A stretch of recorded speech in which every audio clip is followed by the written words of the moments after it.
Hello बच्चों, welcome to simple science classes. इस video में हम पढ़ने वाले हैं क्लास 9th का second chapter is matter around us pure.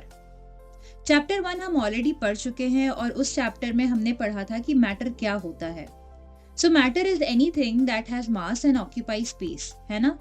Bacteria, virus, water, air, star, planet सब मैटर हैं।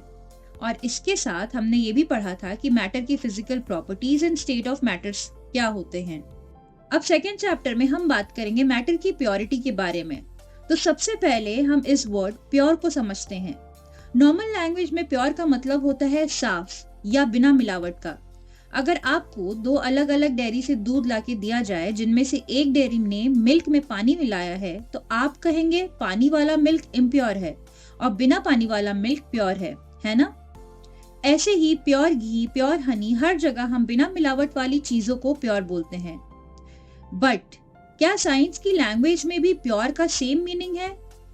The answer is no. Scientifically pure substance या प्योर मैटर वो होता है जिसके सारे पार्टिकल्स सेम होते हैं, जैसे कि शुगर में जितने भी पार्टिकल्स होते हैं वो सब सेम होते हैं। ऐसे ही सॉल्ट, जिसका साइंटिफिक नाम है सोडियम क्लोराइड, इसमें भी सभी पार्टिकल्स सोडियम क्लोराइड के ही होते हैं। अब जरा वापस चलते हैं अपने प्योर मिल्क पर। आप सोचिए कि हमने मिल्क को प्योर कहने में क्या प्रॉब्लम है। आप अगर इसकी एक ड्रॉप लेंगे तो वो भी तो मिल्क ही होगा, करेक्ट। बट उस एक ड्रॉप में भी बहुत सारे पार्टिकल्स होंगे। कुछ पार्टिकल्स वाटर के होंगे, कुछ फैट्स के, कुछ प्रोटीन्स के और कुछ विटामिन्स और मिनरल्स के। ये सारे पार्टिकल्स मिल्क के अंदर एक साथ मिक्स रहते हैं। तभी तो हम कहते हैं कि दूध पीने से ये सब न्यूट्रिएंट्स हमें मिलते हैं, करेक्ट। नाउ क्योंकि मिल्क इतने सारे अलग अलग पार्टिकल्स को मिक्स करके बनता है, इसलिए साइंटिफिक लैंग्वेज में मिल्क को इम्प्योर सब्सटेंस माना जाता है, चाहे वो कहीं से भी आया हो। सिमिलरली हनी में भी वाटर के पार्टिकल्स, फैट के पार्टिकल्स, शुगर के पार्टिकल्स, ये सब प्रेजेंट होते हैं। इसलिए हनी भी साइंटिफिक लैंग्वेज में इम्प्योर सब्सटेंस ही माना जाता है। इन सभी इम्प्योर सब्सटेंस को हम बोलते हैं mixtures. Yes, mixtures are substance made up of two or more different pure substances mixed in any proportion. For example, sugar water mixture, salt and water mixture. आप sugar और सॉल्ट को भी mix कर दो तो वो भी एक मिक्सचर हो गया। एक और एग्जाम्पल देखिए तो आयरन और कार्बन दोनों प्योर सब्सटेंस है। इन दोनों को मिक्स करके ही स्टील बनाया जाता है। ऐसे ही ये जो एयर है, इसमें नाइट्रोजन है, ऑक्सीजन है, कार्बन डाइऑक्साइड है, तो एयर भी क्या हुआ? मिक्सचर हुआ। So now let's go to our next topic which is types of mixture. Mixtures के ब्रॉडली दो टाइप्स होते हैं, होमोजीनियस एंड हेट्रोजीनियस। देखो, होमो का मीनिंग होता है सेम और हेट्रो का मीनिंग होता है डिफरेंट। होमोजीनियस मिक्सचर वो होता है जिसका कॉम्पोजिशन हर जगह सेम हो। कॉम्पोजिशन सेम होने का मतलब है कि मिक्सचर में कॉन्स्टिट्यूएंट्स के पार्टिकल यूनिफॉर्मली डिस्ट्रीब्यूटेड होते हैं। यानी कि अगर इस मिक्सचर में इस जगह पर दो शुगर पार्टिकल्स हैं तो बाकी हर जगह पर आपको दो ही पार्टिकल्स मिलेंगे। होमोजेनियस मिक्सचर्स के कुछ एग्जांपल्स हैं salt water, sugar water and air. अब आते हैं हेट्रोजीनियस मिक्सचर पर।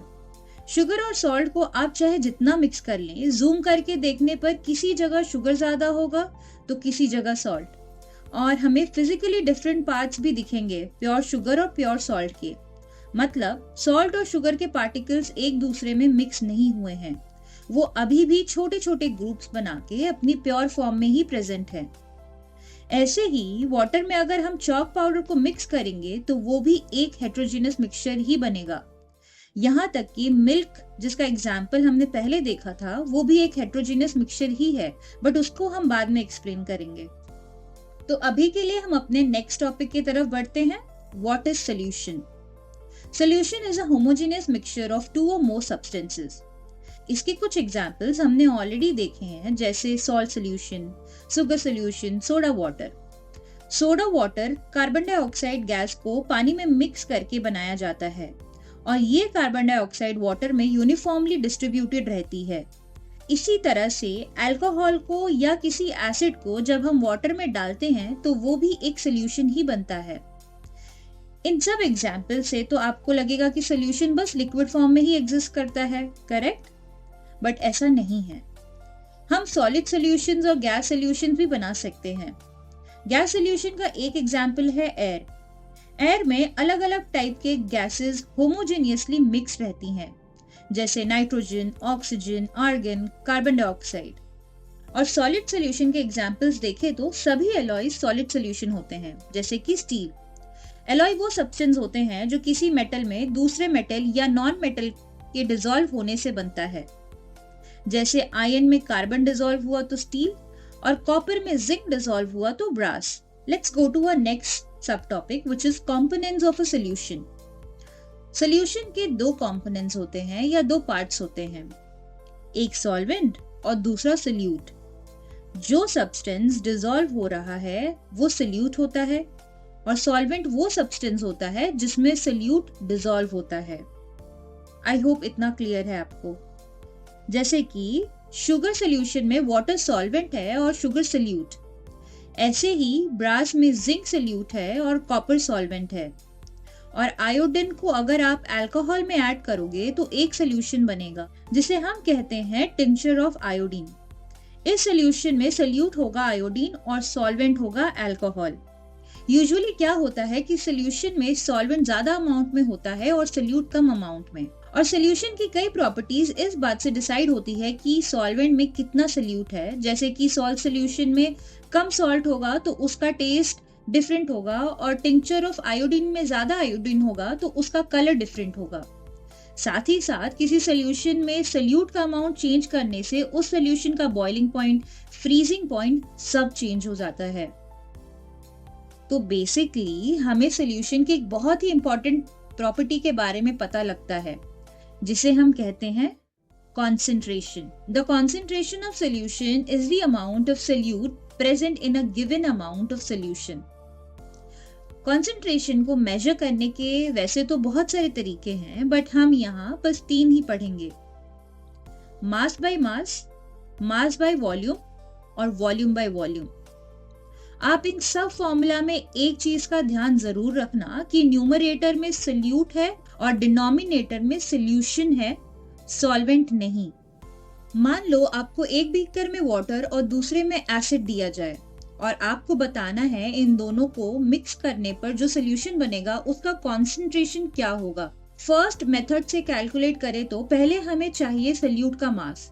इसके लिए हमें एसिड का मास मेजर करना पड़ेगा क्योंकि यहाँ सोल्यूट एसिड है, और फिर हमें चाहिए सोल्यूशन का मास।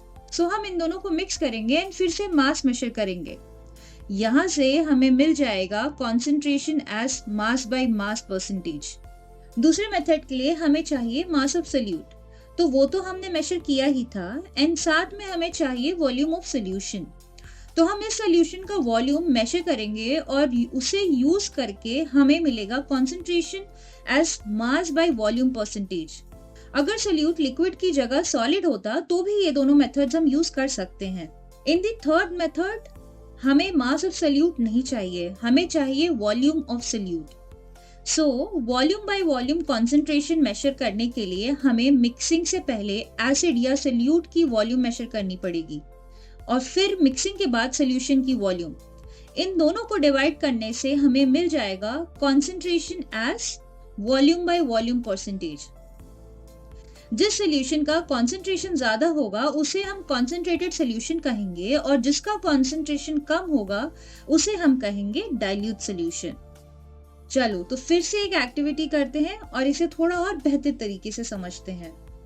3 बीकर्स में वाटर ले लेते हैं इक्वल अमाउंट में। अब इनमें से एक बीकर में धीरे धीरे सॉल्ट ऐड करेंगे, दूसरे में शुगर और तीसरे में बेरियम क्लोराइड। और सोल्यूट ऐड करते करते हम इन्हें स्टर भी करते रहेंगे सो दैट सोल्यूट जल्दी डिसॉल्व हो सके।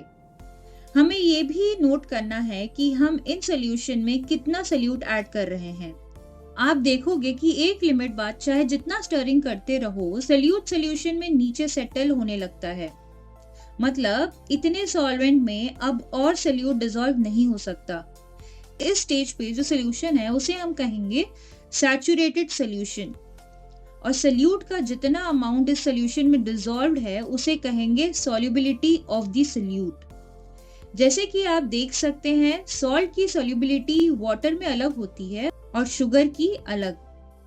बट क्या कोई तरीका है अभी इस सॉल्यूशन में और शुगर या सॉल्ट ऐड करने का या सॉल्यूशन की सॉल्युबिलिटी को बढ़ाने का? The answer is yes. अगर हम इस सॉल्यूशन को हीट करें तो इसमें हम और शुगर डिसॉल्व कर पाएंगे। सॉल्यूशन का टेम्परेचर बढ़ाने पे उसमें सॉल्यूट की सॉल्युबिलिटी भी बढ़ जाती है। मतलब सॉल्यूशन का टेम्परेचर जितना बढ़ाओगे उसमें हम उतना ही ज्यादा सॉल्यूट ऐड कर पाएंगे। बट जब हम इस सॉल्यूशन को कूल करेंगे तो जो एक्स्ट्रा शुगर हमने टेम्परेचर इंक्रीज करने पर डिसॉल्व की थी वो सारी शुगर नीचे सेटल होने लगती है। तो चलो अब हम जल्दी से सॉल्यूशन की प्रॉपर्टीज भी पढ़ लेते हैं। तो सबसे पहली प्रॉपर्टी है सॉल्यूशंस आर होमोजेनियस मिक्सचर्स, यानी सॉल्यूशन की कॉम्पोजिशन यूनिफॉर्म होती है। सॉल्यूशन की दूसरी प्रॉपर्टी है कि अगर आप सॉल्यूशन को एक जगह रख देते हो बिना डिस्टर्ब किए तो भी सॉल्यूट के पार्टिकल्स नीचे सेटल नहीं होंगे, मतलब सॉल्यूशंस स्टेबल होते हैं। Third property is that particles of solutions are smaller than 1 nanometre, यानी सॉल्यूशन के पार्टिकल्स का diameter 10 to the power -9 metre से भी कम होता है। इसी वजह से इन पार्टिकल्स को हम देख नहीं सकते। अब आते हैं फोर्थ प्रॉपर्टी पे। फोर्थ प्रॉपर्टी है कि फिल्टर पेपर से पास करके भी सॉल्यूशन में से सॉल्यूट के पार्टिकल्स को सेपरेट नहीं किया जा सकता। ऑफ कोर्स इतने छोटे डायमीटर के पार्टिकल्स तो फिल्टर पेपर के होल में से पास हो ही जाएंगे। लास्ट प्रॉपर्टी भी इसी से रिलेटेड है। क्योंकि सॉल्यूशन में पार्टिकल्स बहुत छोटे होते हैं इसलिए ये पार्टिकल्स लाइट को स्कैटर नहीं करते। मतलब अगर आप किसी ट्रांसपेरेंट ग्लास में सॉल्यूशन भर के उसमें से एक लाइट बीम को पास करते हैं तो उसे साइड से देखने पर लाइट बीम का पाथ आपको नजर नहीं आएगा और ये लाइट सीधा सॉल्यूशन को क्रॉस करके यहाँ आपको स्क्रीन पर दिखेगी। अब हम यहाँ सॉल्यूशन की जगह पर एक हेट्रोजीनियस लिक्विड मिक्सचर रखते हैं जिसके पार्टिकल सॉल्यूशन के पार्टिकल से थोड़े बड़े हैं, जैसे कि मिल्क एंड वाटर का मिक्सचर या फिर स्टार्च एंड वाटर का मिक्सचर। इन मिक्सचर्स में पार्टिकल्स का साइज 1 नैनोमीटर से 1 माइक्रोमीटर के बीच होता है। ये पार्टिकल्स हमें दिखते नहीं है बट ये लाइट को स्कैटर कर सकते हैं। मतलब अगर हम ये same experiment milk and water के मिक्सचर के साथ करेंगे तो यहाँ से जाती हुई लाइट का पूरा पाथ हमें नजर आएगा। क्योंकि ये बड़े साइज का पार्टिकल्स पहले लाइट को अब्सॉर्ब कर लेता है और फिर उसे एमिट करता है रैंडम डायरेक्शंस में। इसीलिए लाइट स्ट्रेट ट्रैवल करने की जगह अलग अलग डायरेक्शन से बाहर आने लगती है, जिससे कि इसका पूरा पाथ हमें नजर आता है। आप सोचेंगे कि मिल्क में ऐसा कौन सा पार्टिकल होता है? मिल्क तो हमें होमोजेनियस लगता है। मिल्क में होते हैं fats, carbohydrates, proteins, vitamins, lactose और ये सब सब्सटेंस वाटर में डिस्पर्स रहते हैं। इनके पार्टिकल्स विजिबल नहीं होते हैं बट फिर भी फिजिकली अलग अलग रहते हैं। ऐसे हेट्रोजीनियस मिक्सचर्स जिसमें पार्टिकल्स विजिबल नहीं होते हैं बट लाइट को स्कैटर करते हैं तो उन्हें हम कोलाइड्स या फिर कोलाइडल सॉल्यूशन कहते हैं। तो मिल्क भी एक कोलाइडल सॉल्यूशन है। और ये जो प्रॉपर्टी है लाइट बीम को स्कैटर करने की, इसे हम कहते हैं टिंडल इफेक्ट। क्यों? क्योंकि इसकी डिस्कवरी की थी जॉन टिंडल ने। किसी डार्क रूम में आती हुई लाइट बीम भी इसी स्कैटरिंग ऑफ लाइट की वजह से हमें नजर आती है। यहाँ डस्ट और स्मोक के पार्टिकल्स इस लाइट को स्कैटर करते हैं और फॉरेस्ट में वाटर ड्रॉपलेट्स मिस्ट की फॉर्म में एयर के साथ कोलाइड बनाती हैं।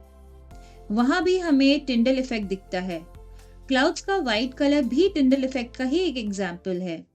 जैसे सॉल्यूशंस के कंपोनेंट्स होते हैं सॉल्यूट एंड सॉल्वेंट, वैसे ही कोलाइड्स के भी कंपोनेंट्स होते हैं। उनका नाम है dispersed phase and dispersion medium. In particles को हम कहते हैं डिस्पर्स्ड फेज और जिस मटेरियल में ये पार्टिकल सस्पेंडेड है या जिस मीडियम में ये पार्टिकल्स फैले हुए हैं उसे हम कहते हैं डिस्पर्शन मीडियम। तो चलो कोलाइड्स की कुछ और भी प्रॉपर्टीज है जिसे हम समराइज कर लेते हैं। Colloids are heterogeneous mixture. Particles of colloids are not visible to the naked eye. Particles of colloids are big enough to scatter light. Colloids are quite stable, मतलब कोलाइडल सॉल्यूशन को undisturb छोड़ने पर dispersed phase के particles नीचे settle नहीं होते और dispersed phase के पार्टिकल्स इतने छोटे होते हैं कि इन्हें फिल्टर पेपर से पास करके सेपरेट नहीं किया जा सकता। कोलाइडल सॉल्यूशन में से डिस्पर्स्ड फेज और डिस्पर्शन मीडियम को अलग अलग करने के लिए सेंट्रीफ्यूगेशन नाम का प्रोसेस यूज करना पड़ता है।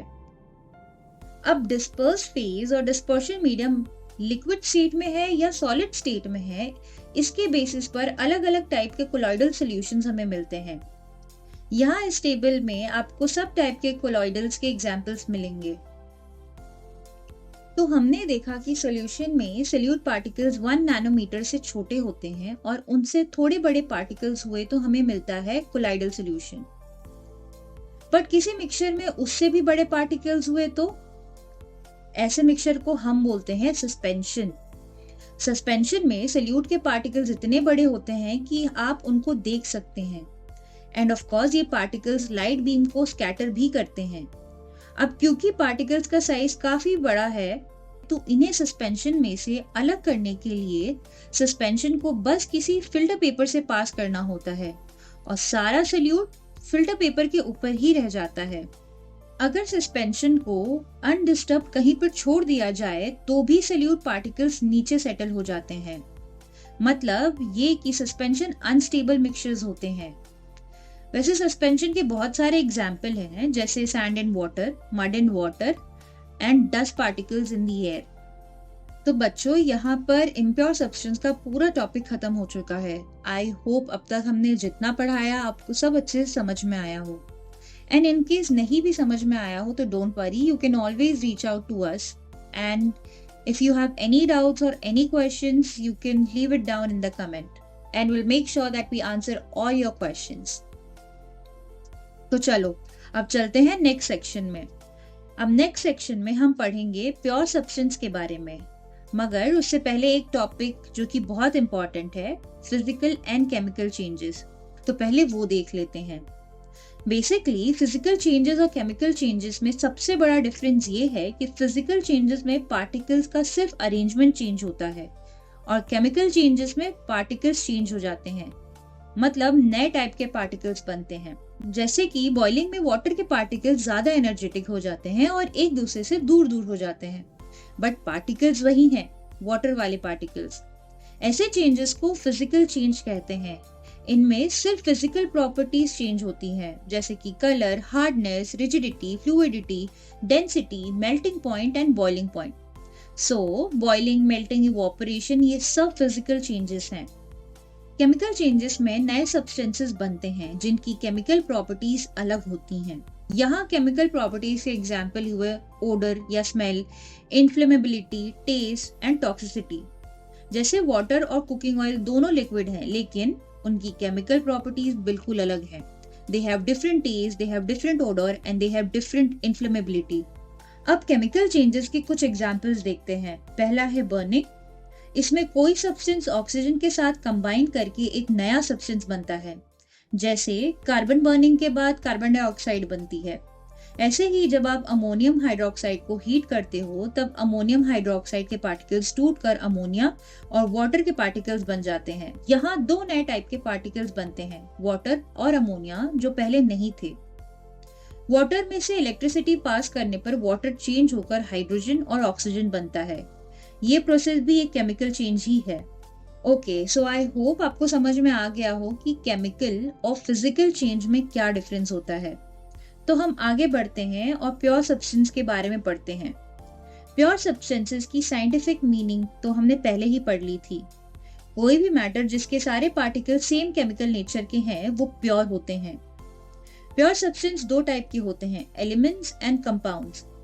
एलिमेंट को हम डिफाइन करते हैं as a basic form of matter that can not be broken down into a simpler substance by chemical reactions. मतलब वो सब्सटेंस जिनको किसी भी केमिकल रिएक्शन से चेंज करके और सिंपल सब्सटेंस नहीं बनाया जा सकता। टोटल 118 एलिमेंट्स अभी तक हमें मिले हैं। इनमें से 92 एलिमेंट्स नेचुरल है और बाकी सब मैन मेड है। इस टेबल को पीरियोडिक टेबल कहा जाता है। एलिमेंट्स 3 टाइप के होते हैं, metal, non metal and metalloids. Metals mostly periodic table के लेफ्ट साइड वाले एलिमेंट्स को कहा जाता है, जैसे iron, potassium, sodium, mercury and aluminium. इनकी कुछ कॉमन प्रॉपर्टीज होती हैं, जैसे कि लस्टर या शाइन। इनका सिल्वरी ग्रे और गोल्डन येलो कलर होता है। Metals are good conductors of heat and electricity. Metals ductile होते हैं, मतलब इनको खींच के वायर्स का फॉर्म दिया जा सकता है। और मेटल्स मैलेबल भी होते हैं, मतलब इनको हैमर करके पतली शीट्स बनाई जा सकती हैं। कॉपर की वायर्स और एल्यूमिनियम और गोल्ड के फॉइल्स इन्हीं प्रॉपर्टीज की वजह से बन पाते हैं। मेटल्स आर सोनरस, मतलब उनको हिट करने पर रिंगिंग की आवाज आती है, जैसे कि ये।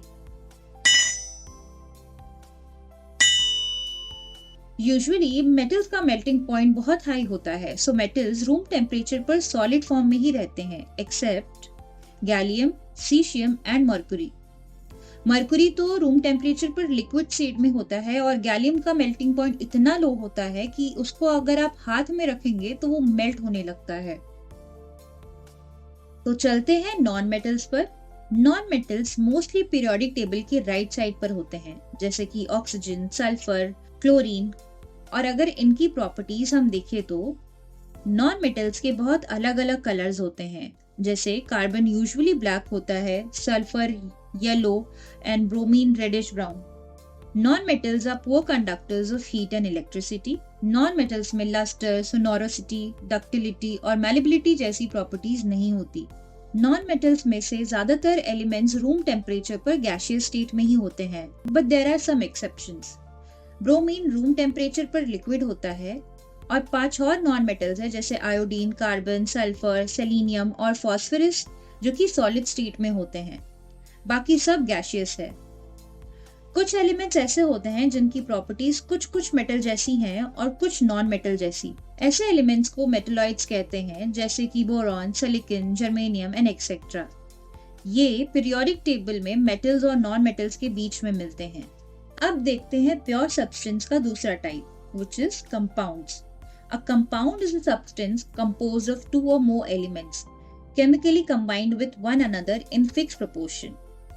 Okay? इस डेफिनेशन को पढ़ के तो ऐसा लगता है जैसे मिक्सचर और कंपाउंड सेम ही है, बट यहाँ कुछ बड़े ही इंपॉर्टेंट डिफरेंसेस हैं, जैसे कि कंपाउंड में एलिमेंट्स केमिकली कंबाइन होते हैं और वो भी एक फिक्स प्रोपोर्शन में, जबकि अगर आप मिक्सचर देखें तो मिक्सचर में सिर्फ प्योर सब्सटेंसेस की मिक्सिंग होती है एंड प्रोपोर्शन भी फिक्स नहीं होता।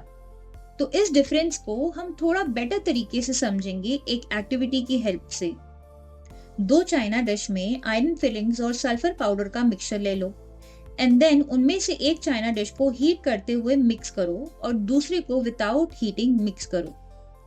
जो प्रोडक्ट मिला है उससे हम बोलेंगे P1 एंड P2।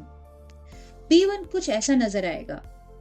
सल्फर के येलो ग्रेन्स और आयरन के ब्लैक ग्रेन्स अलग अलग दिखेंगे आपको, बट P2 जिसमें हमने मिक्सिंग के साथ हीटिंग की थी, उसमें आपको कुछ ब्राउनिश ब्लैक यूनिफॉर्म कलर मिलेगा। शायद यहाँ कोई नया मटेरियल फॉर्म हुआ है। अब दोनों डिशेस में से हम थोड़ा थोड़ा मटेरियल टेस्टिंग के लिए लेंगे एंड एक मैग्नेट इनके पास लाकर देखेंगे। क्योंकि हमने दोनों डिशेस में से आयरन डाला था, तो आयरन को मैग्नेट से अट्रैक्ट होकर बाहर आ जाना चाहिए, करेक्ट? बट ऐसा सिर्फ एक ही केस में होगा। समहाउ P2 में हमने जो आयरन डाला था उसकी मैग्नेटिक प्रॉपर्टी चेंज हो गई है, बट P1 में it is still same. But sulphur का क्या सल्फर की प्रॉपर्टीज भी चेंज हुई हैं? Let's see. एक केमिकल है कार्बन डाइसल्फाइड, जो कि सल्फर को डिसॉल्व कर लेता है। इस केमिकल को हम दोनों पाउडर्स में डालेंगे और स्टर करेंगे। P1 में सोल्यूशन का कलर चेंज हो जाएगा और थोड़ी देर में सारे आयरन फिलिंग्स नीचे सेटल हो जाएंगी, बट P2 में सोल्यूशन का कलर सेम ही रहेगा। तो इससे हमें क्या पता लगता है? हमें ये पता लगता है कि सल्फर की प्रॉपर्टीज भी P2 में चेंज हो रही हैं। एक लास्ट टेस्ट कर लेते हैं और ये देखते हैं कि दोनों मटेरियल्स की केमिकल प्रॉपर्टीज सेम है या नहीं। फिर से हम दोनों डिशेस में से थोड़ा थोड़ा मटेरियल लेंगे और उनमें डालेंगे सल्फ्यूरिक एसिड। दोनों ही मटेरियल्स में से गैस रिलीज होगी, बट दोनों की स्मेल बहुत डिफरेंट रहेगी। P1 में से जो गैस निकलेगी उसकी कोई स्मेल नहीं होगी, बट P2 वाली गैस की स्मेल पंजेंट होगी, लाइक अ रॉटन एग। P1 में से हाइड्रोजन गैस रिलीज हुई है एंड P2 में से हाइड्रोजन सल्फाइड। सो बेसिकली हमने सल्फर और आयरन को मिक्स करके 2 मटेरियल्स बनाए हैं जिनकी फिजिकल और केमिकल प्रॉपर्टीज सभी प्रॉपर्टीज डिफरेंट है। P1 आयरन और सल्फर का मिक्सचर है और P2 आयरन और सल्फर का कंपाउंड है। हीटिंग की वजह से आयरन और सल्फर के बीच केमिकल रिएक्शन हुई और एक नया मटेरियल बना, एक कंपाउंड बना। तो इस एक्सपेरिमेंट में जो हमने देखा है उससे अब हम मिक्सचर और कंपाउंड के बीच का डिफरेंस नोट कर सकते हैं। मिक्सचर में मटेरियल्स बस मिक्स होते हैं और कोई नए मटेरियल नहीं बनते। बट कंपाउंड्स में एलिमेंट्स एक दूसरे से रिएक्ट करके नए मटेरियल फॉर्म करते हैं। जैसे P1 में आयन और सल्फर बस मिक्स हुए थे, बट P2 में एक नया मटेरियल फॉर्म हुआ था। मिक्सचर में कॉन्स्टिट्यूएंट्स की प्रॉपर्टीज में कोई चेंज नहीं आता, बट कंपाउंड्स की प्रॉपर्टीज अपने कॉन्स्टिट्यूएंट से बिल्कुल डिफरेंट होती है।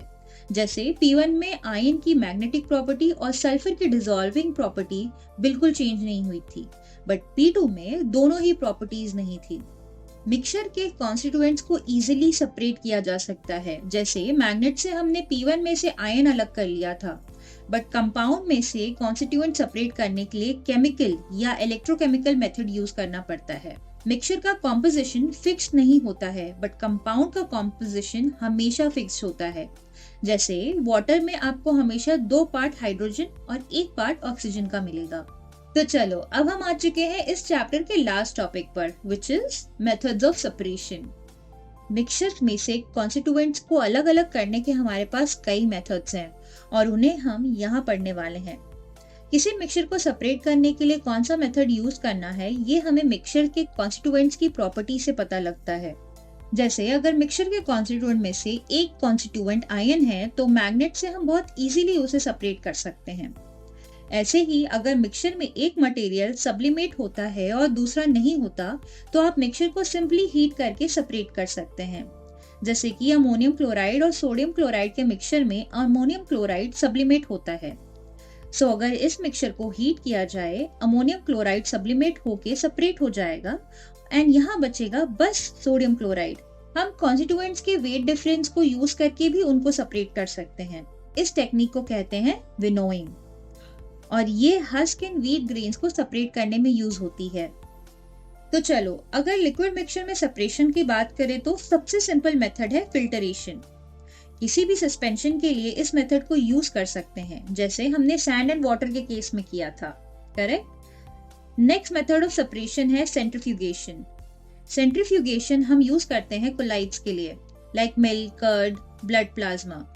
किसी भी कोलाइड को हाई स्पीड पर घुमाने से उसके सोल्यूट पार्टिकल्स कोलाइड में नीचे सेटल हो जाते हैं और फिर इजीली सेपरेट हो जाते हैं। बट सोल्यूशन के लिए सेंट्रीफ्यूगेशन और फिल्टरेशन यूज नहीं कर सकते। यहाँ यूज होता है डिस्टिलेशन। जैसे शुगर और वाटर को सेपरेट करने के लिए वाटर को बॉईल करके वाटर वेपर बनाते हैं एंड फिर उन वेपर्स को एक दूसरे कंटेनर में ले जाके कूल कर देते हैं। इससे शुगर वहीं रह जाती है एंड वाटर सेपरेट हो जाता है। यहाँ हम डिस्टिलेशन इसलिए यूज कर पाए बिकॉज शुगर और वाटर के बॉइलिंग पॉइंट्स में बहुत ज्यादा डिफरेंस है। बट कुछ ऐसे भी सॉल्यूशंस है जहाँ डिस्टिलेशन प्रोसेस यूज नहीं किया जा सकता।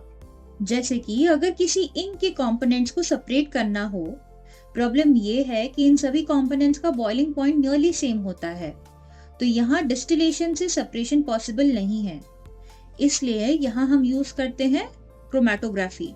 क्रोमैटोग्राफी में हम मिक्सचर को किसी ऐसे मटेरियल से पास करते हैं जिसमें मिक्सचर के कॉन्स्टिट्यूएंट्स की स्पीड अलग अलग होती है।